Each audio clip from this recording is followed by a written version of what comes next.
하나님 말씀 마가복음 12장 1절에서 12절 말씀입니다. 마가복음 12장 1절에서 12절입니다.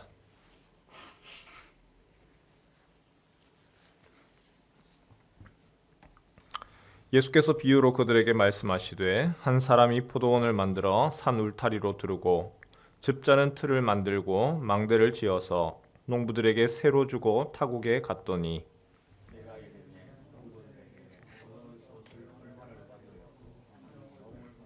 그들이 종을 잡아 심히 때리고 그저 보내었거늘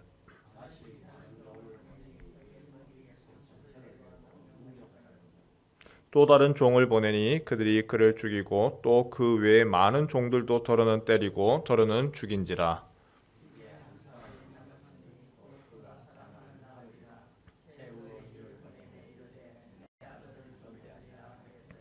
그 농부들이 서로 말하되 이는 상속자니 자 죽이자 그러면 그 유산이 우리 것이 되리라 하고 포도원 주인이 어떻게 하겠느냐 와서 그 농부들을 진멸하고 포도원을 다른 사람들에게 주리라.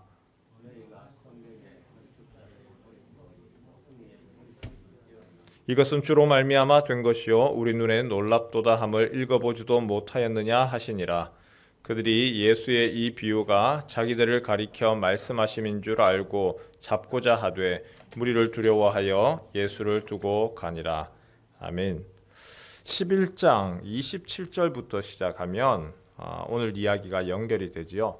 예수님께서 성전에서 매매하는 자들을 내쫓고 그리고 돈 바꾸는 자들의 상과 비둘기 파는 자들의 의자를 둘러엎으십니다. 11장 18절 말씀에 보니까 이에 대제사장들과 서기관들이 듣고 예수를 어떻게 죽일까 하고 꾀하니 예수님을 죽이기 위한 모의를 합니다.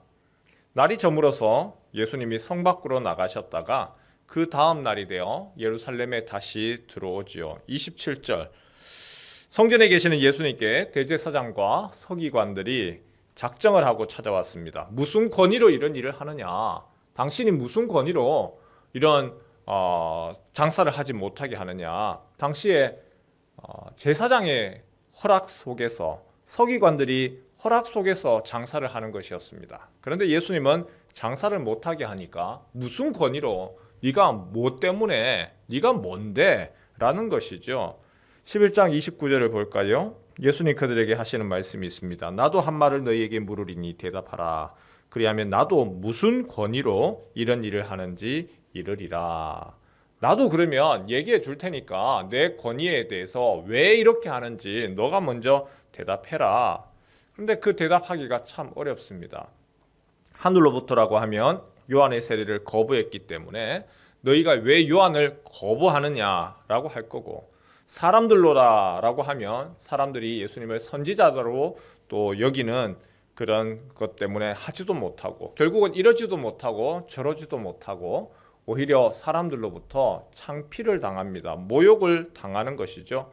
그러니까 점점 분노가 더 커집니다. 예수님을 죽이려고 하는 마음이 점점 더 커지죠. 오늘 12장은 바로 그런 배경 속에서 나왔습니다.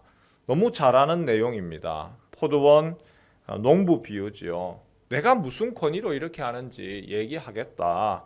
그리고 예수님이 말씀합니다. 어떤 사람이 포도원을 만들고 농부에게 세를 주고 시간이 지나서 세를 받으려고 종들을 보냈지만 농부들이 박해를 받고 두들겨 맞고 마침내 아들을 보냈지만 그 아들까지도 죽이더라. 그 내용입니다. 농부들에게 세를 받으려고 보낸 종은 바로 선지자들을 지칭하지요. 그리고 그 아들은 예수님 자신을 가리킵니다. 마가복음 1장에서도 나왔지만 예수님이 바로 세례 받으실 때에 너는 내 사랑하는 아들이라 하나님의 음성이 들렸고 대제사장들과 서기관들 그러나 예수님을 메시아로 받아들일 수가 없었습니다. 분노합니다. 그리고 죽이려고 작정합니다. 예수님의 얘기를 듣던 대제사장과 그리고 장로들이 분합니다. 화가 납니다. 많은 사람들이 지금 지켜보고 있으니까 사람들의 눈치 때문에 예수님을 어떻게 하지는 못하지만 점점 계속해서 분노가 차오릅니다. 또 조금 전에도 창피를 당했고 이번에는 예수님을 죽일 자라고 오히려 예수님이 그렇게 이야기를 하니까 더 가만둘 수가 없는 겁니다. 13절 한번 볼까요? 그 분노 때문에 또 다른 하나의 방안을 만들어냅니다. 그들이 예수의 말씀을 책잡으려 하여 또 트집을 잡기 위해서 바리새인과 헤롯 땅 중에서 사람을 보내매. 사람 보내서 이번에는 못하지요? 우리가 너무나 잘 알고 있는 그 내용이죠. 동전을 보여주면서 어떻게 해야 됩니까? 이 동전 속에 과연 시험하면서 예수님에게 시험하면서 가이사에게 세금을 바치는 것이 옳습니까? 어떻게 해야 됩니까? 당시 로마의 지배하에 있었기 때문에 가이사의 것을 황제에게 거부한다라고 하는 것은 까딱 죽을 수밖에 없죠. 거기에 대해서 유대인들은 전통에 의해서 그 얼굴이 있는 거 우상 숭배입니다. 결국은 예수님을 또 다른 올무에다가 집어넣으려고 합니다. 가이사의 것은 가이사에게, 하나님의 것은 하나님께 바치라. 예수님 계속해서 오는 트집, 생떼 그리고 그 부분들에 대해서 지혜롭게 위기를 또 이겨내셨습니다. 마태복음 10장 16절 보라 내가 너희를 보냄이 양을 이리 가운데로 보냄과 같도다. 그러므로 너희는 뱀같이 지혜롭고 비둘기같이 순결하라. 예수님이 말씀하시는 것, 제자들에게 하시는 말씀, 너희는 뱀같이 지혜롭고 비둘기같이 순결하라. 오늘 이 말씀이 예수님이 우리에게 하시는 말씀이고 또한 우리가 기억하고 또 지혜롭게 행동해야 될 모습이지 않을까 싶습니다. 얼마 전까지만 하더라도 코로나에 터졌고 그 코로나의 상황에서 교회가 문제다. 교회가 감염병의 온상이다. 그리고 계속해서 긁어대고 오히려 교회에 대해서 조롱을 했습니다. 조금의 건수를 잡으려고 긁어대었고 그럴 때에 참 교회가 조심하려고 노력도 하고 애를 썼었죠. 그러나 코로나를 지나면서 오히려 교회에 대한 신뢰도 바닥에 떨어진 건 사실이었습니다. 그런데 오늘 지금 또다시 교회가 구설수에 또 오릅니다. 정치 논쟁 때문에 그렇죠. 지금 정치 논쟁이 심각한데 바깥에서 사회에서 하고 있는 정치 논쟁이 교회 안으로 들어왔습니다. 얼마 전에 이찬수 목사님이 1월 달에 셋째 주인가요? 설교를 하셨는데 다른 설교하신 거 아닙니다. 왼쪽도 아니고 오른쪽도 아니고 그 가운데서 우리가 이 나라를 위해서 같이 함께 기도합시다. 우리는 그것이 필요하다. 하나님이 원하시는 것을 위해서 기도합시다. 그렇게 할 때에 또 이찬수 목사님의 그 내용을 가지고 또 생떼를 잡습니다. 잘못된 것은 잘못됐다고 이야기해야 될 거 아닙니까? 라고 하면서 지금 교회 앞에다가 또 시위하는 사람들이 일어나고 거기에 대해서 또 반대하는 측면들 또 대통령을 위해서 붙들어야 되는 거 아닙니까?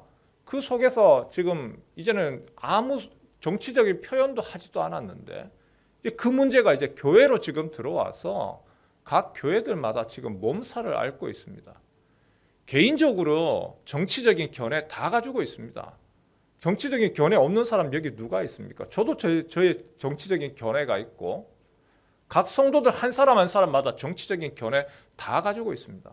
그런데 이것이 그 정치적인 견해가 진리는 아니죠.